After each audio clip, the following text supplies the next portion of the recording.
On the morning of May 15th, 1945, as the cool North German air drifted in from the Flensburg fjord, Paul Nitze sat inside the stone walls of Glücksburg Castle, preparing for the most important conversation of his career. Only 8 days had passed since Germany's unconditional surrender, yet the world already felt divided into two eras. The 6 years of darkness that Europe had just endured, and the uncertain future that was beginning to form in the ruins. Nitze, a former Wall Street banker turned wartime strategist, had traded the world of numbers and investments for something far heavier: understanding how nations lived, fought, and died under the weight of industrial warfare. Across the table sat the man who understood that subject better than anyone else alive: Albert Speer, the technocrat who kept Nazi Germany's war machine grinding forward long after logic and reality said it should have collapsed. Speer, dressed in a perfectly tailored suit despite being a prisoner of war, carried himself with an eerie calm. He was only 40, younger than Nitze by 2 years, yet carried the air of someone who had spent a lifetime making decisions that affected millions. He wasn't defiant like Goering. He wasn't fanatical like Himmler. His demeanor was careful, measured, almost academic, and that made him far more dangerous, because he understood exactly what he was doing and exactly what the Americans needed. Nitze had traveled to Glücksburg for one reason: to learn whether America's strategic bombing campaign had actually worked. For 3 years, American and British air forces had dropped millions of tons of bombs on German cities, factories, refineries, and transportation hubs. Entire city centers had become firestorms. The air war had cost tens of thousands of Allied airmen. Yet despite that devastation, Germany had somehow managed to increase its military production. It didn't make sense. It defied every pre-war theory of air power. Someone had to explain it, and only one man on Earth had the full picture. That man was sitting calmly in front of him. Speer knew his value. He understood the stakes. Every German official captured by the Allies had begun calculating how to survive the reckoning that was coming. Speer's calculation was simple: total cooperation. If he could make himself indispensable to the Americans, if he could convince them he was different from the true fanatics, he might escape the noose waiting in Nuremberg. Nitze understood this game. He saw it in the way Speer leaned forward when asked technical questions about production, and the way his eyes went cold and distant whenever topics drifted toward morality or the human cost of Germany's forced labor system. Nitze did not care about those subjects, not because they weren't important, but because they weren't his mission. The War Crimes Commission would handle justice. Nitze was there for answers that could save American lives in the Pacific, where Japan continued to fight with a ferocity the Germans had never shown. Estimates for an invasion of the Japanese home islands predicted 500,000 American casualties. If strategic bombing could crack Japan the way it was believed to have cracked Germany, then Nitze needed to know how and why. In that interrogation room, no detail was trivial. Speer began speaking with the confidence of a professor, explaining a complex system to attentive students. He walked Nitze through Germany's industrial mobilization, describing how, when he took control of the armaments ministry in 1942, he pushed production to levels no one thought possible. Aircraft output doubled, then tripled. Tank production soared.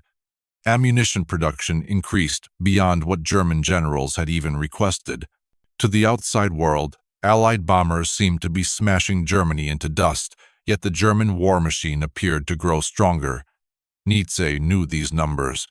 What he needed was the truth behind them. And so, in that cold castle room, overlooking a fjord that had seen the rise and fall of empires, two men began a conversation that would shape the next half-century of American strategic thinking. Speer's voice never rose.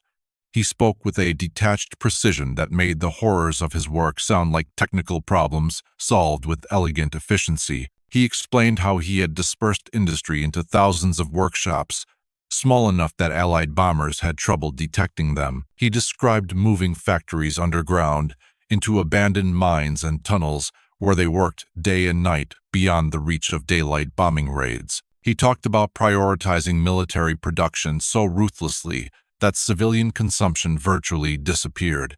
Every ounce of metal, every machine tool, every worker was redirected into the engine of total war. And, of course, he mentioned the millions of forced laborers brought from conquered territories, workers who received no pay, no rights, no protection, described by Speer as though they were just another logistical solution. Nitze took notes quietly, learning how a modern industrial state could absorb punishment and still function, how redundancy and improvisation made precision bombing far less effective than pre-war theorists had imagined. But beneath all the technical discussion, Nitze sensed something else, a thread running through Speer's words, a hint that there was a point at which even Speer's ingenuity could not compensate. And then, almost casually, Speer revealed it.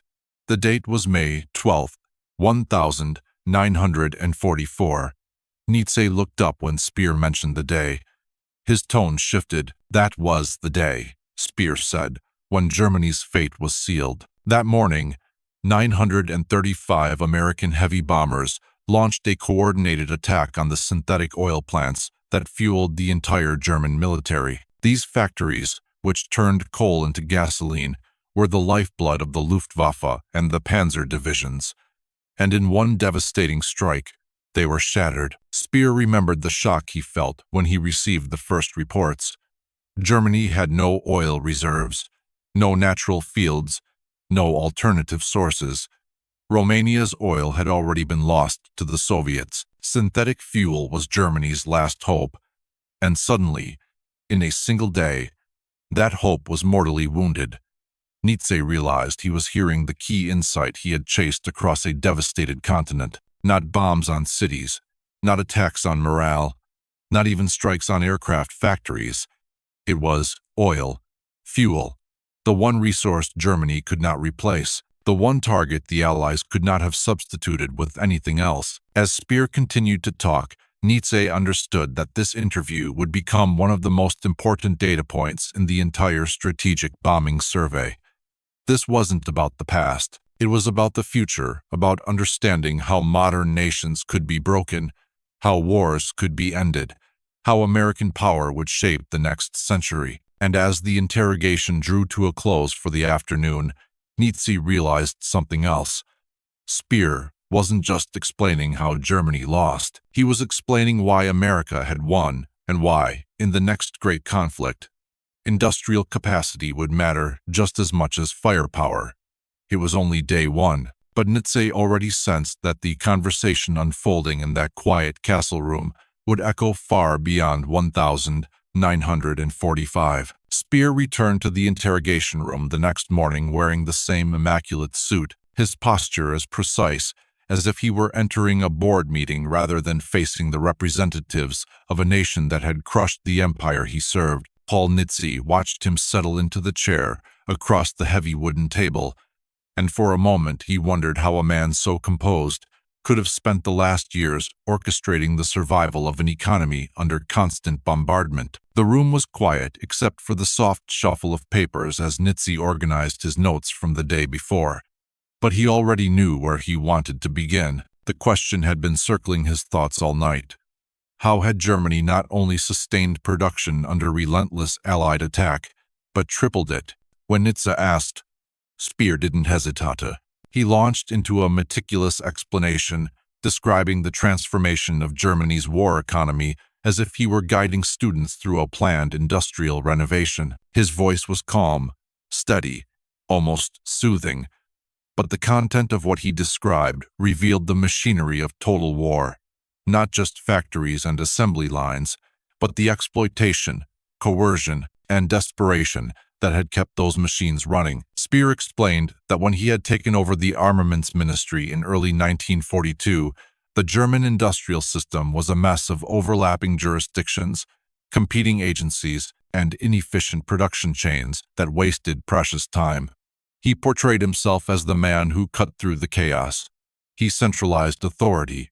He forced manufacturers to adhere to standardized designs. He eliminated redundant models of tanks and aircraft, ordering factories to focus on a smaller number of improved weapons. He pushed engineers to reduce the number of parts in each design, shortening assembly time and making repairs easier. He spoke with the pride of a man who had reshaped an entire nation's economy through sheer administrative will. Nitze listened intently, sensing that Speer was warming to his role as instructor. The technocrat in him enjoyed explaining how he had turned disaster into functionality. He described how factories were dispersed into the countryside to avoid detection, how small workshops hidden among forests and villages manufactured components that were then transported to secret underground assembly sites. He explained how German engineers converted abandoned mines into aircraft production halls, how they carved machine rooms into the sides of mountains, how tunnels that once carried trains now housed tank assembly lines.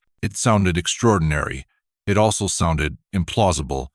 Nitze couldn't reconcile the facts. He knew the burned cities, the shattered factories with the production charts Speer had outlined. So he pressed him further, asking how, even with dispersal and underground relocation, Germany could possibly sustain such output. Speer paused for the first time that morning, and for a moment the veneer of quiet confidence slipped. He looked down at the table, his fingers tapping lightly on the polished wood, and when he spoke again his tone was different, more guarded, more calculating. He admitted that industry had not survived because of German efficiency alone. It had also survived because the regime sacrificed everything else to keep it alive. Civilian life had been stripped to the bone. Consumer goods vanished. Clothing production was truncated to bare necessities. Food supplies dwindled. Buildings destroyed by bombs were rarely rebuilt. Instead, workers were expected to continue producing in damaged facilities with minimal repairs. The nation itself, Speer said, had been hollowed out to sustain its war machine. And then he mentioned the labor force. The millions of foreign workers brought from occupied countries, men and women who did not volunteer, people whose lives were calculated in terms of output and productivity, not dignity or rights. He spoke of them clinically, never acknowledging the cruelty that had become common knowledge by the war's end. But Nitze noticed the careful phrasing, the way Speer selected words that minimized moral responsibility. It was not ignorance, it was strategy. Still, the explanation did not answer the central paradox that had been haunting Nitze's research. If Allied bombers had devastated Germany so thoroughly, why had production numbers soared? Why had bombs not crippled the war machine earlier? Speer sensed the question and leaned back in his chair, steepling his fingers. He explained that the Allies had targeted the wrong things for too long. Factories could be rebuilt or moved. Machine tools could be replaced. Parts could be substituted. Even critical components like ball bearings, long believed by American planners to be Germany's Achilles heel, had been stockpiled in massive quantities. When production at Schweinfurt was disrupted, engineers found ways to work around shortages. They used simpler bearings where possible.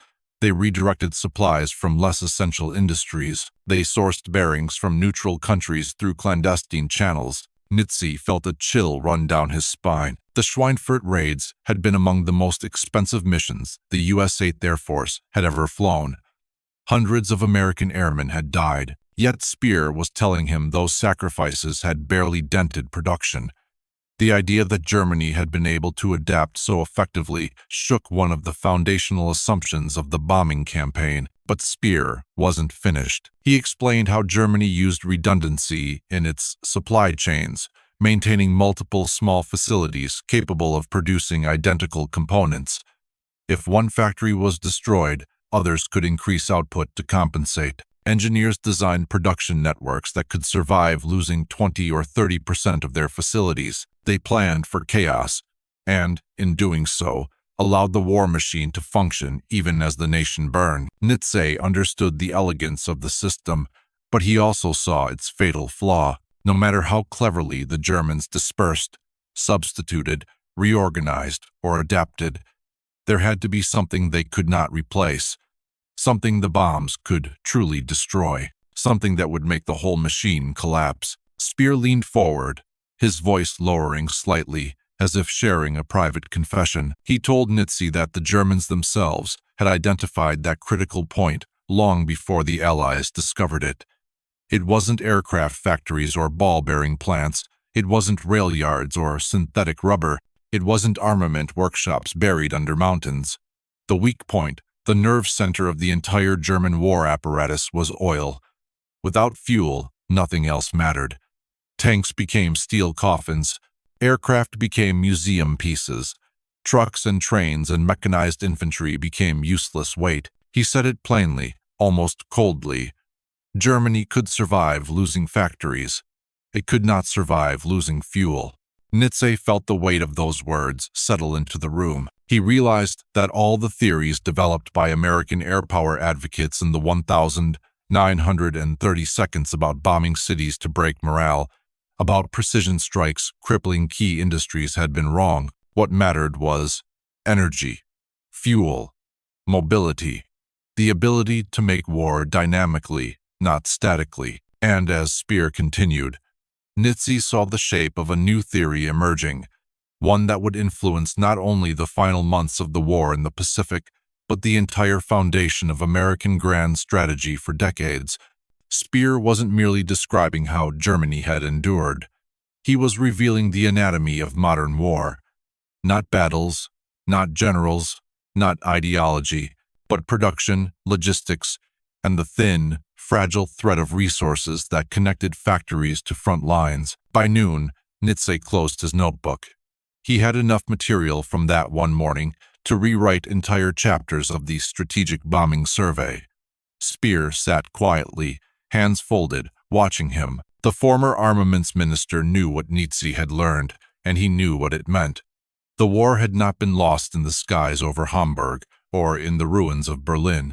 It had been lost in the arithmetic of fuel and production, in the cold logic of industrial capacity. And with that realization, part 2 of their 7-day conversation drew to a close, leaving Nitze with one growing certainty. The true lessons of the war had only begun to reveal themselves. On the third morning, Nitze woke before dawn, unable to shake the gravity of what Speer had revealed the day before. The deeper he went into the German armaments system, the more he realized how little the Allies had understood while the war was still raging. They had seen flames rising from German cities, had counted factories turned to rubble, had read intelligence reports predicting imminent industrial collapse, and yet production had soared. It wasn't until Speer described the true fulcrum of German power that the picture had begun to align. But Nitze sensed there was more, some single moment when the facade of German resilience finally cracked. When Speer entered the interrogation room that morning, punctual and composed as always, Nitze immediately returned to the question that had been haunting him. When, exactly, did the German war machine break? Speer did not hesitate. He named the date with the precision of a man marking a grave. May 12th, 1944. Nitze set down his pencil. He recognized the date from bombing records, but he had never heard it given special significance. Speer took a slow breath, as though preparing to revisit a memory that still unsettled him. Then he began recounting the events of that day with a clarity so sharp it felt cinematic. At dawn, nearly 1,000 American heavy bombers lifted off from airfields across England. They formed up over the North Sea in massive combat boxes, a formation so vast it stretched for miles. Speer described how German radar stations detected the incoming fleet and raised the alarm. Air raid sirens wailed across central and eastern Germany. Factory managers panicked. Anti-aircraft crews rushed to their guns.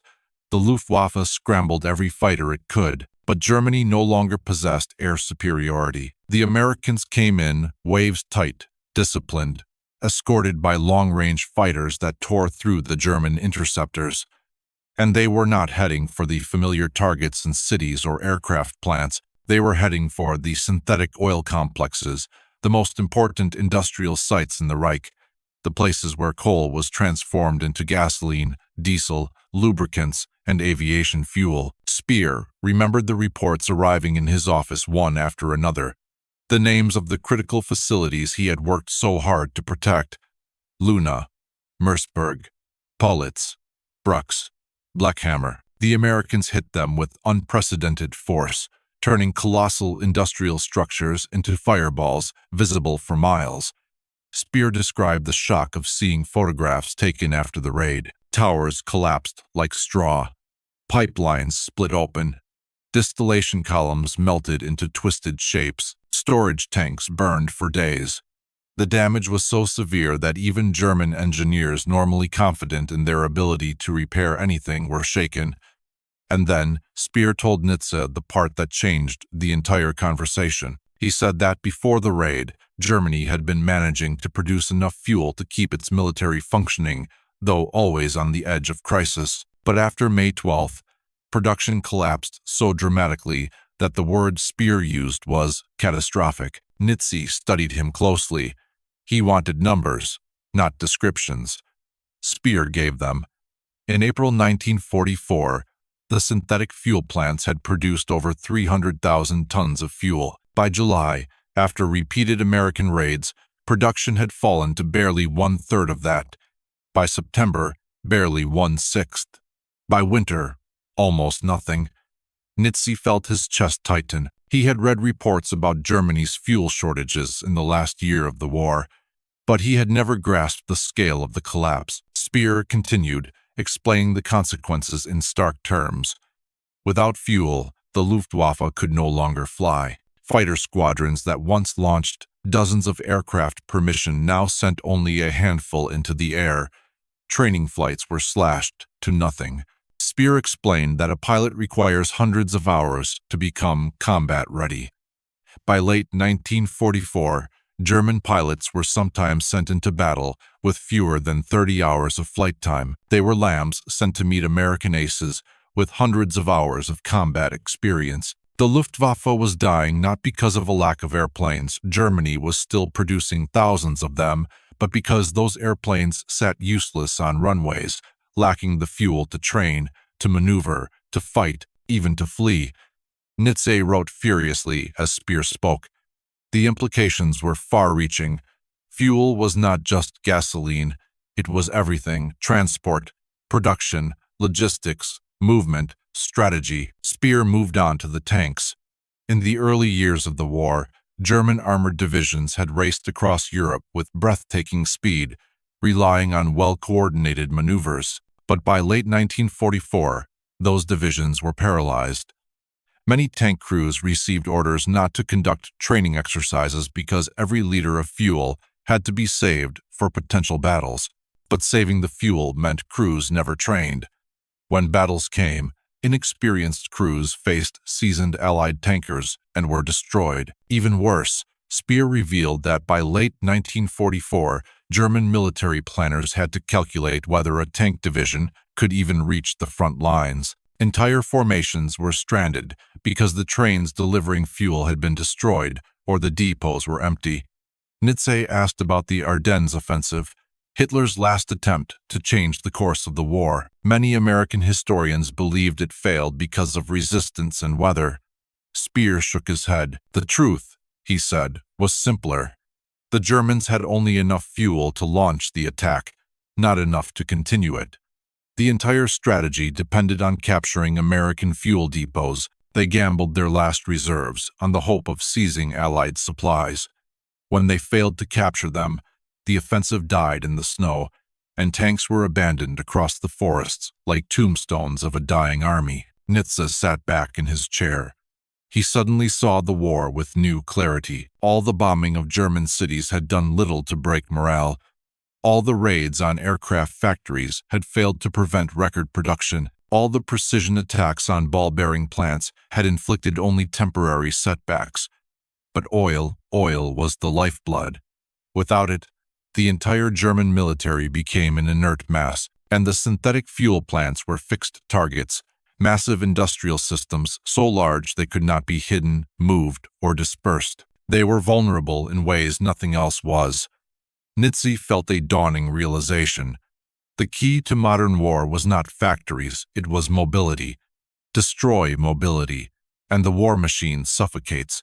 As Speer spoke, Nitze imagined the world after the war. What would future conflicts look like? What about the Pacific? Japan depended on shipping for raw materials. If oil crippled Germany, perhaps starvation of resources could cripple Japan.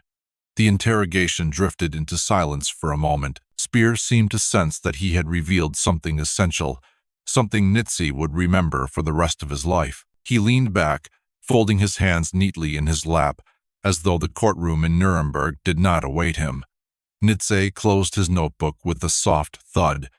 The pattern was undeniable. The war in Europe had turned not on courage or strategy or even technology, but on the destruction of a single indispensable resource. Oil had ended the Luftwaffe. Oil had grounded the German army. Oil had brought Hitler's Reich to its knees, and on that third day, in a quiet castle overlooking the cold waters of the Baltic, Nitze understood that he had found the central truth he had come to Europe to discover. The war had been won, not by breaking the German people, but by breaking the engine that powered their ability to fight. And that realization would reshape everything that came next. By the fourth day, Nitze understood that the interrogation had changed direction. The initial mystery, how Germany had maintained such enormous production numbers under constant fire, was beginning to unravel. The thread had led him first through the ingenuity of dispersal, then through the ruthless stripping of civilian life to fuel the war machine, and finally to the truth that had shattered that machine altogether: oil. But now Nitze wanted to revisit something that Allied air planners had long considered axiomatic. They believed striking certain critical nodes of German industry, ball bearings, aircraft factories, power plants, transportation hubs, could collapse the German war effort. Yet everything Speer had said suggested the opposite. So Nitze began the day by asking the question head-on. Had the famous precision raids on ball-bearing factories crippled Germany? Speer didn't even pause. He almost smiled, not out of amusement, but as if he had been waiting years for someone to ask the question with genuine interest, instead of blind certainty. He explained that when American bombers hit Schweinfurt in 1943 twice, with devastating losses, Germany suffered a shock, but not a catastrophe. Before the first raid, German industrial planners had already stockpiled massive reserves of ball bearings, anticipating precisely this kind of attack. The Americans believed ball bearings were the single point of failure in German industry, the tiny components that everything else relied on. But Speer revealed that German engineers had quietly built alternatives. They substituted simpler bearings for complex ones wherever possible. They adjusted machinery to use plain bearings in non-critical applications. They rerouted bearings from less essential industries to those deemed vital. They even acquired bearings through neutral countries, Sweden, Switzerland, using back channels that the Allied blockade never fully sealed. The raids had hurt, yes, but they did not break anything. In fact, Speer admitted that the Luftwaffe leadership considered Schweinfurt a strategic victory not because they wanted their factories bombed, but because the Americans had paid such a terrible price for so little gain. Every bomber shot down meant lost crews, lost training hours, lost experience. Germany could replace machines. America could replace machines. But America could not replace trained air crews at the same rate. Nitze felt a heaviness settle in his stomach. Hundreds of American young men had died in those two missions. Their sacrifice had mattered, but not in the way Allied planners had hoped. It was a sobering realization, and Speer knew it. But Nitze pressed on. What about aircraft production? Surely bombing aircraft factories had slowed Germany down. Again, Speer surprised him. Aircraft production had not only survived the attacks, it had reached its peak after the bombing intensified. In 1944, with the skies over Germany thick with Allied bombers, German factories rolled out more aircraft than any year before. Speer explained the paradox with cool efficiency. When large factories became targets, he simply broke them apart. Production was divided into hundreds of smaller workshops, each building one piece of the aircraft. Wings in one village, fuselages in another, control surfaces in a third, engines and facilities buried underground. Then the parts flowed by truck, by train, by whatever means available to final assembly sites hidden in mountains, tunnels, or remote wooded areas. AB-17 could flatten a building, but it couldn't flatten a village full of barns refitted to produce components. The more the Allies bombed aircraft factories, the more dispersed and resilient the system became.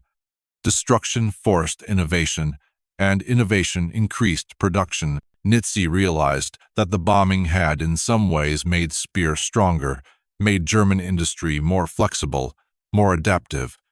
But then Speer leaned forward, his voice lowering slightly. Yes, Germany produced more aircraft in 1944, but most of them never flew. Without fuel, they were nothing more than metal silhouettes on runways. That was the theme that returned again and again.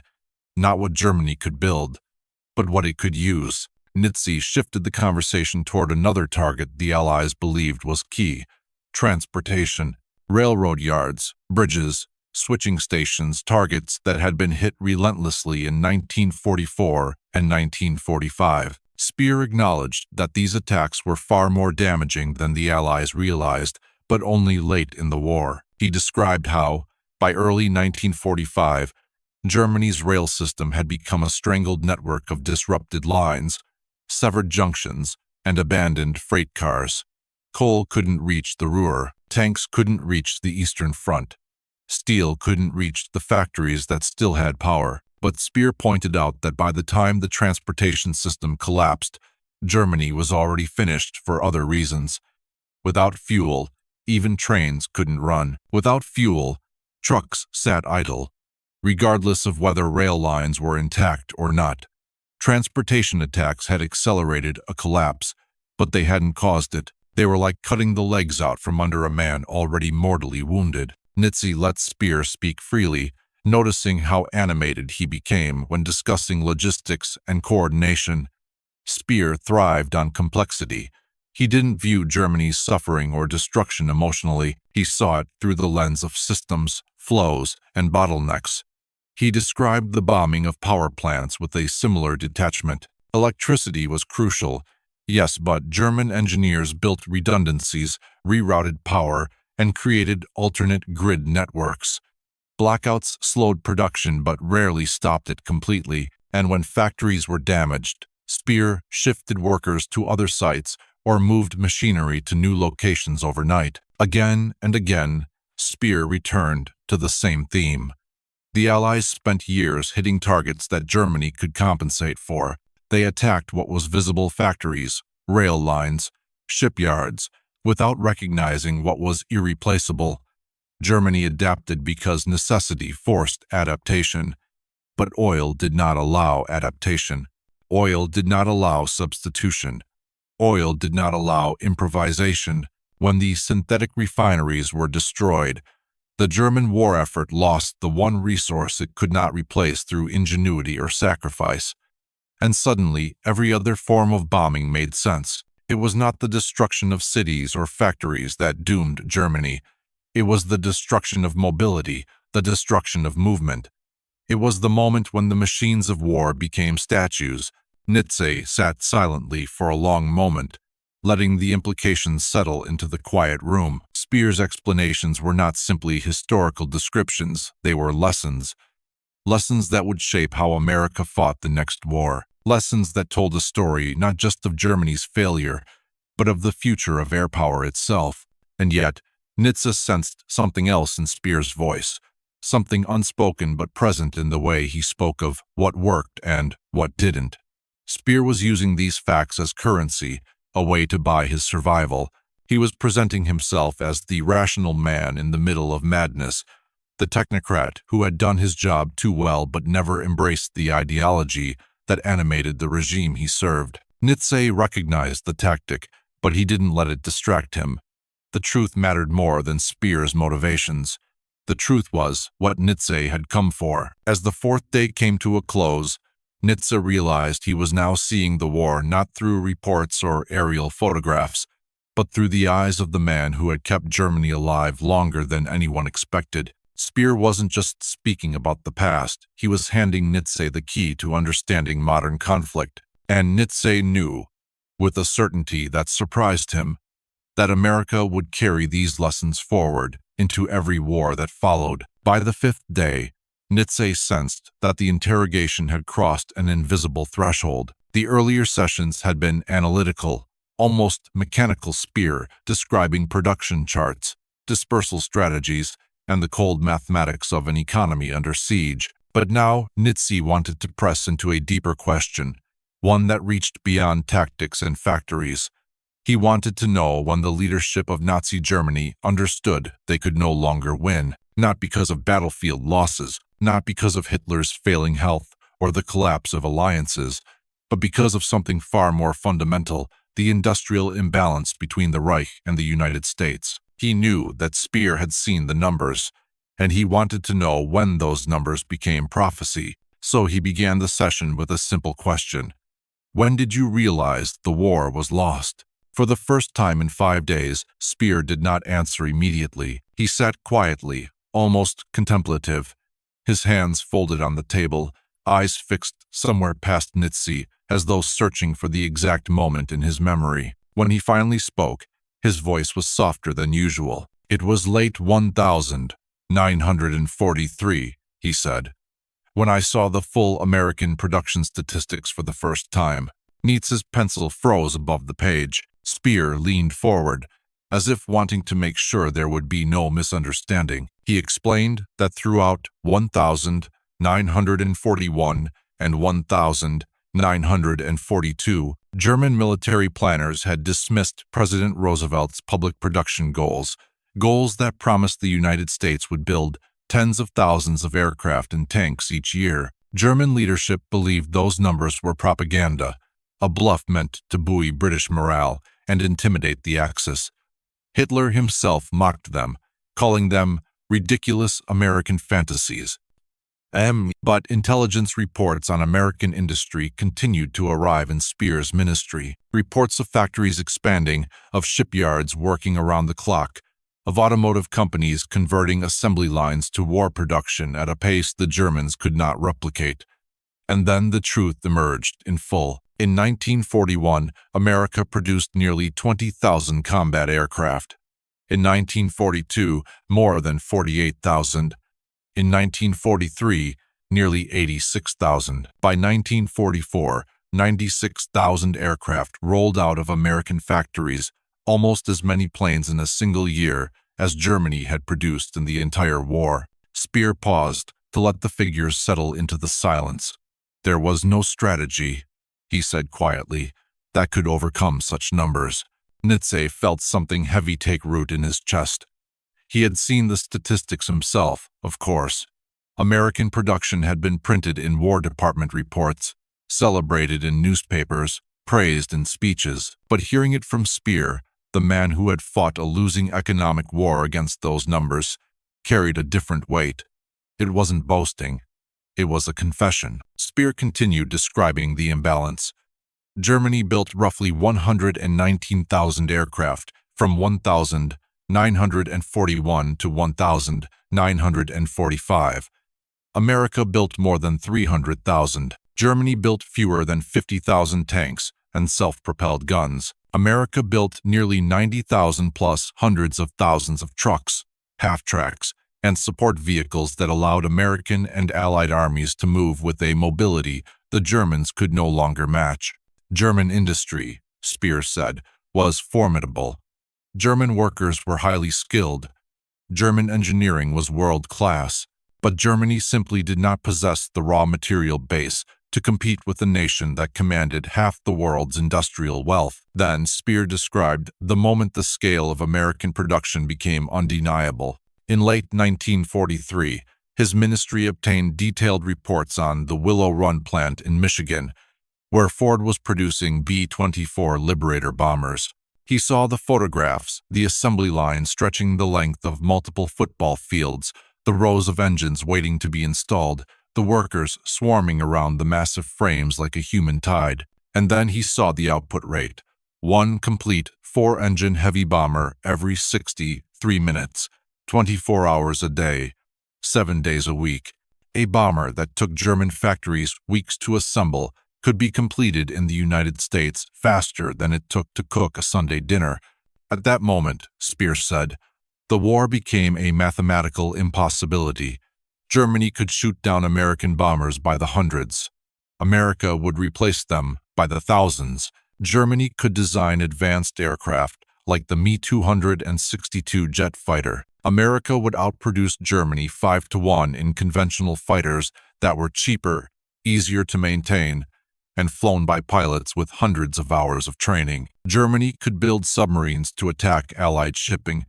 America would build merchant ships faster than U-boats could sink them. Speer explained how, by late 1943, German intelligence estimated that America was producing 2/3 of all Allied military equipment used worldwide, not just equipping its own forces, but also the British, the Soviets, the Free French, and the Chinese. American factories provided the trucks that carried Soviet armies to Berlin. American food sustained Allied troops across Europe. American shipyards kept Britain alive. America wasn't just fighting a war, it was supplying a global coalition. Nitze felt the enormity of it. This was more than victory in battle. It was victory through capacity, through scale, through the brute force of industrial democracy. Speer's tone darkened as he described how Hitler reacted to the growing evidence. The Führer refused to believe the numbers. He insisted that American industry was fragile, that American workers lacked discipline, that racial and political divisions would cripple the nation from within. He believed the United States could never sustain a prolonged war.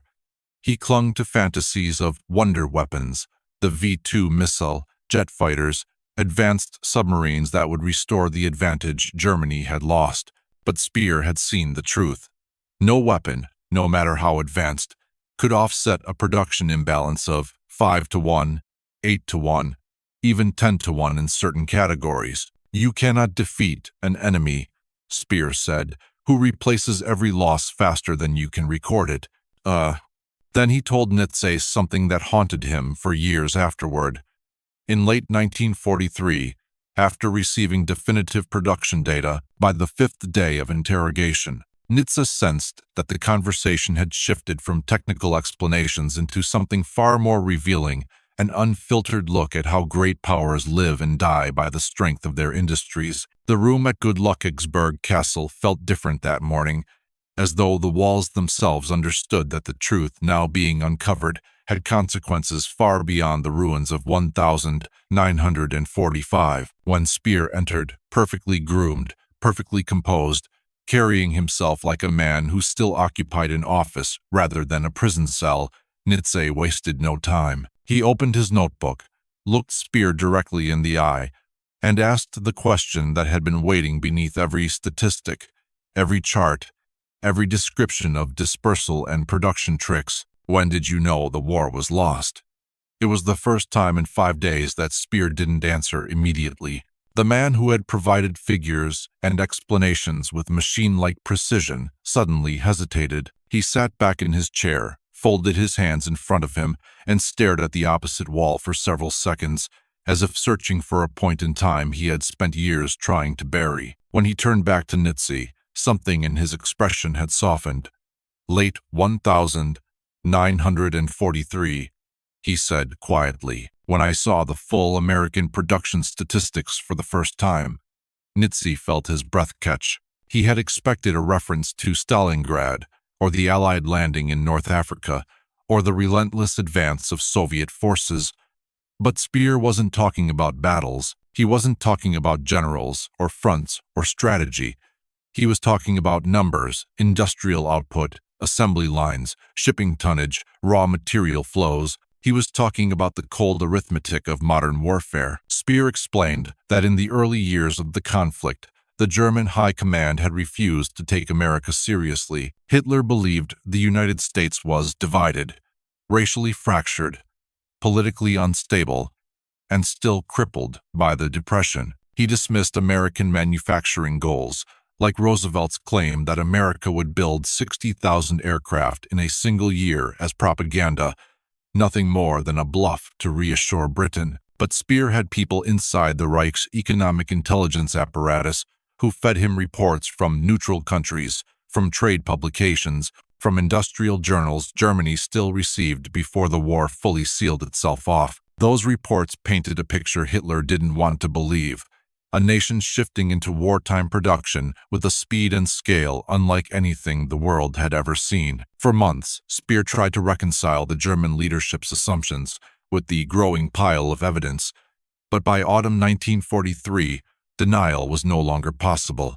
The numbers were overwhelming. In 1941, the United States had produced nearly 20,000 combat aircraft.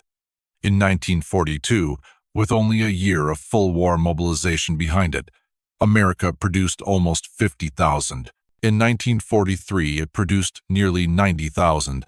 And in 1944, it produced 96,000 more aircraft in 12 months than Germany had produced in the entire war. Germany's total output, from 1,939 to 1,945, barely reached 119,000.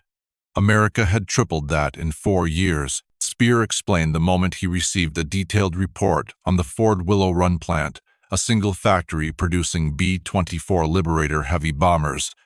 He spread the photographs on his desk. Stunned, the assembly line stretched longer than anything he had ever seen. Engines moved in endless rows. Workers assembled wings 20 at a time.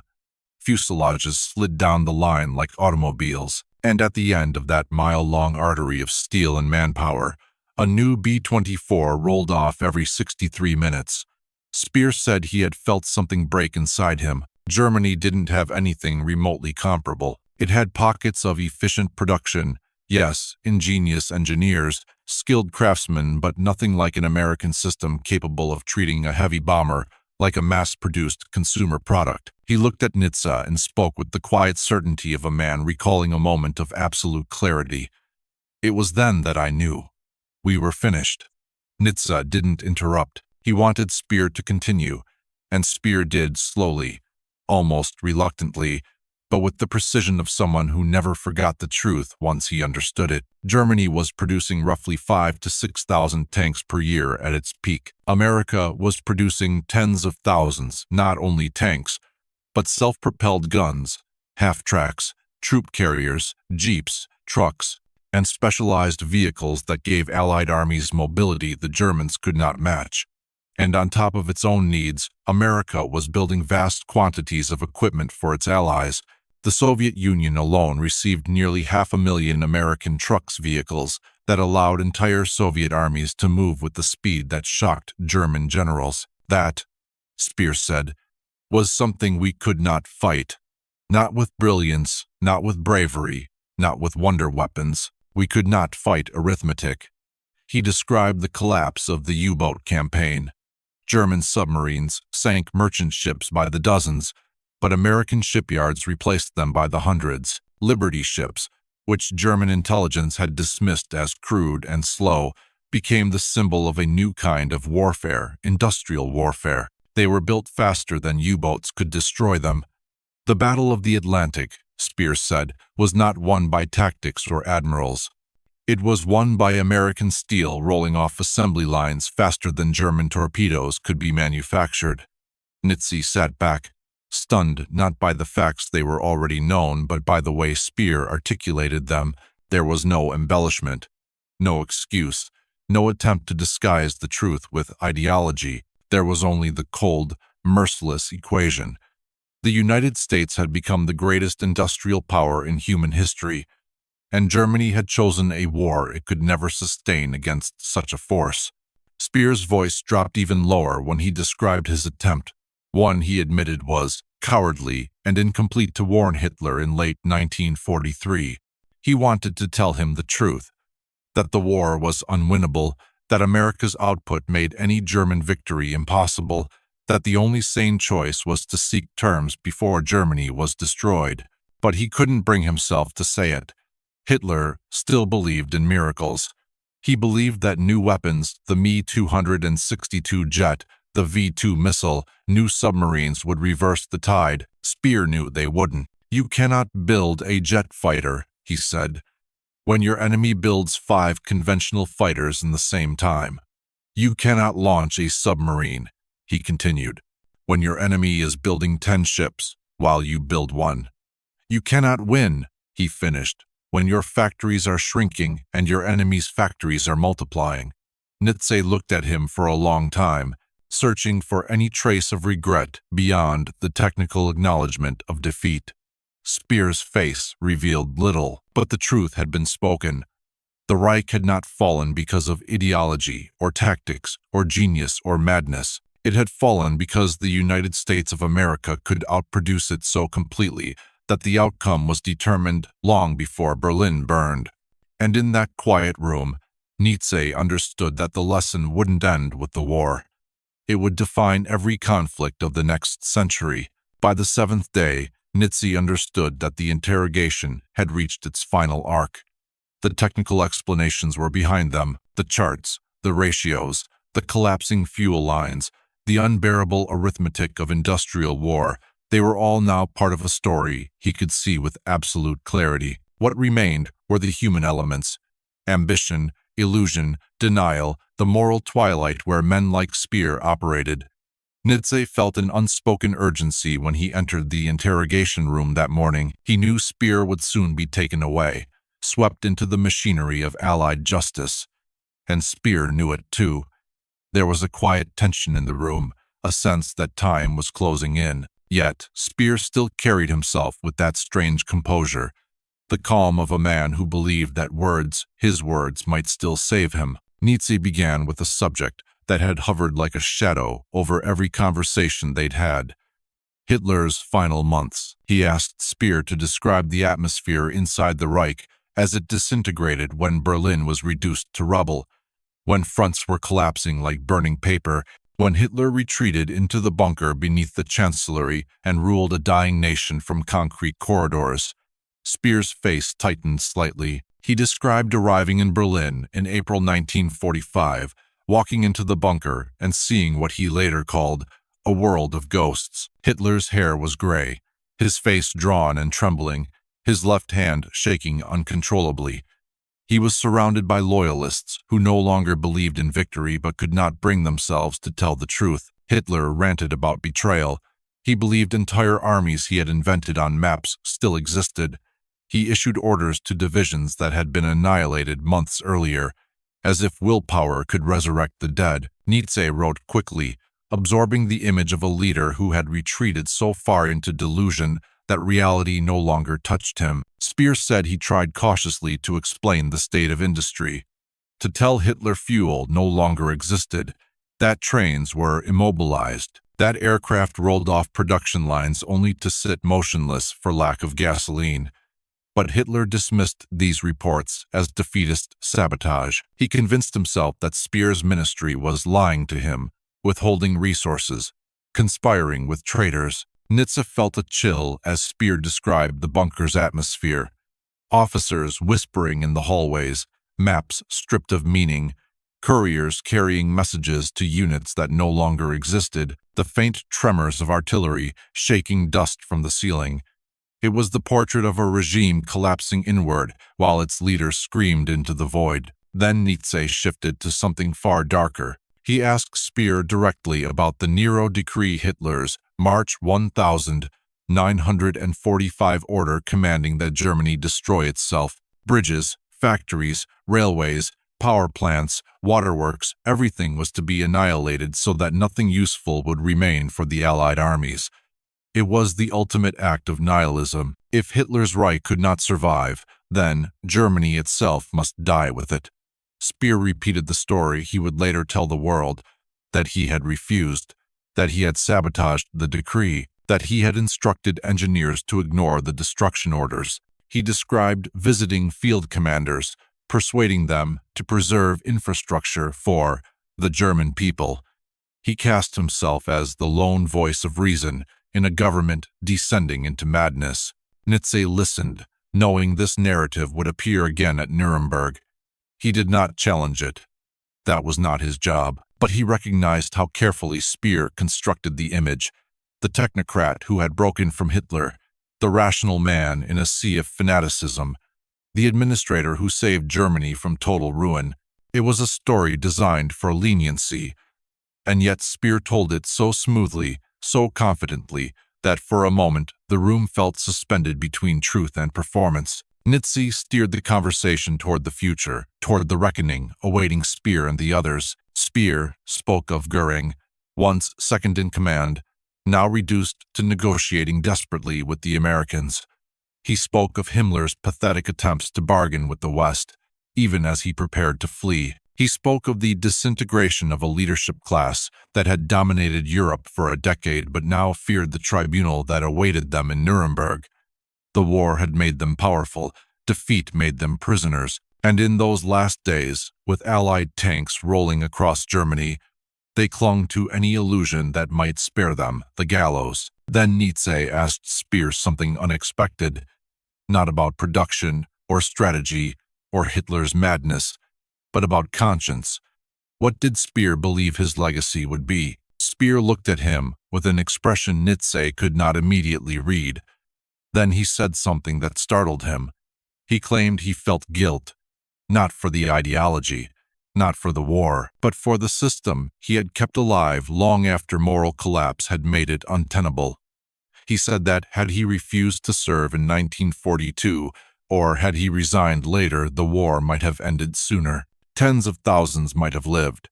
He said he had become trapped in his own efficiency, convinced that competence was a virtue even when applied to evil ends. His voice did not break. He did not show emotion, but the admission hung in the air like smoke. Nitze wondered whether the guilt was real or simply another performance meant to soften the tribunal's judgment. He would never know for certain. Speer was too controlled, too practiced, too aware of the power of words. But he wrote the admission down. It was part of the record now. The conversation drifted back to the final collapse. Speer described driving through Germany in the last weeks of the war, towns burning, factories abandoned, refugees streaming along roads pounded by aircraft fire. He described seeing tank crews stranded beside fuel-less machines, Luftwaffe pilots sitting on the wings of planes that would never fly, engineers trying to salvage tools from shattered workshops. He said the Reich fell not in a dramatic blaze but in slow-motion paralysis. Piece by piece, movement dying first, then production, then morale. When fuel vanished, Germany became a statue. When mobility ended, strategy ceased to matter. When the army could no longer move, defeat was a matter of waiting for the enemy to walk forward. Near the end of the session, Nitze asked Speer what he believed history would conclude about Germany's defeat. Speer's answer came without hesitation. "We lost," he said, "because America could outproduce us beyond anything we imagined, because you had the capacity of an industrial continent, because we fought a nation that built more, supplied more, transported more, and replaced more than any opponent in history." It was the same conclusion Speer had been circling all week, but now it carried a sense of finality. Nitze sensed he was no longer describing the past, but acknowledging a kind of universal truth, one that transcended ideology, strategy, or even morality. The outcome had been inevitable. From the moment Germany challenged a nation capable of building bombers the way it built automobiles, as the seventh day ended, guards entered the room. Speer stood, straightened his jacket, and nodded politely to Nitze, as if leaving a meeting rather than stepping toward judgment. Nitze watched him go, aware that the next time they might meet would be through the pages of a tribunal transcript. He closed his notebook and rested his hand on its cover. Inside were the lessons of a war that had reshaped the world, a war whose ultimate truth had been revealed not by generals, but by the man who kept an empire alive through sheer administrative force. And Nitze understood one final thing. What Speer had given him was more than testimony. It was a blueprint for how modern wars were fought and how they were won. On the morning of the eighth and final day, Glücksburg Castle felt different. The air inside the interrogation room carried a heaviness that hadn't been there before, a sense of something ending. Outside, the waters of the Flensburg fjord were calm, almost eerily calm, as if the world were pausing between the last breath of one era and the first breath of another. Paul Nitze sat alone for several minutes before Albert Speer was brought in. He knew this would be their last session. In 48 hours, Speer would be arrested, along with the remnants of the Flensburg government, and handed over to the Allied authorities. After that, Nitze's access to him would vanish. Whatever he still needed to understand, whatever lessons he wanted to extract from the ruins of the Reich, had to be uncovered now. Speer entered with the same polished composure he had shown every day. But Nitze saw something beneath the surface this time. Not fear, Speer was too controlled for that, but resignation. Perhaps, or the understanding that whatever story he had crafted for himself was about to be handed over to history's judgment. Nitze didn't waste time. The technical analysis was done. The industrial collapse was mapped. The bombing campaign's consequences were understood. Now he wanted Speer to confront something else. The meaning of it all, not for Germany, but for the world that would emerge from this war. He began by asking Speer to recount, in his own words, the final moments of the Reich's government.